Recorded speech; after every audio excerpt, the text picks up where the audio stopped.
Ananya pregnant అని అబద్ధం చెప్పి శరణ్య దగ్గర నాటకం ఆడుతుందని నిజం తెలుసుకున్న ఆనంద్ భైరవి తన డాక్టర్ ఫ్రెండ్కి ఫోన్ చేసి ఎలాగైనా సరే అనన్యను నీ దగ్గరికి తీసుకువస్తాను, నువ్వే తను ప్రెగ్నెంట్ కాదా టెస్ట్ చేయాలని అడగడంతో అలాగే ఆనంద తప్పకుండా టెస్ట్ చేస్తానని చెప్పి ఆ డాక్టర్ అంటూ ఉంటుంది.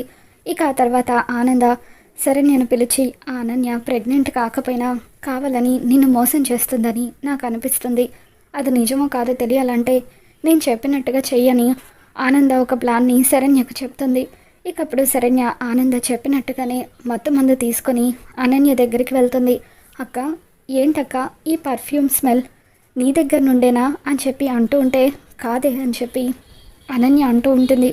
ఒకసారి ఈ స్మెల్ చూడక్క అంటూ శరణ్య మత్తు మందున్న కర్చీఫ్ని అనన్య ముక్కు దగ్గర పెడుతుంది. ఇక ఆ వాసన పీల్చిన తర్వాత అనన్య స్పృహ కోల్పోవడంతో స్పృహ కోల్పోయిన అనన్యను శరణ్య హాస్పిటల్కి తీసుకొని వెళ్తుంది. ఇక అక్కడ ఆనంద వాళ్ళ ఫ్రెండ్ అనన్యను చెక్ చేసిన తర్వాత తను ప్రెగ్నెంట్ కాదని చెప్పడంతో ఇక అప్పుడు శరణ్య ఒక్కసారిగా షాక్ అవుతూ ఉంటుంది.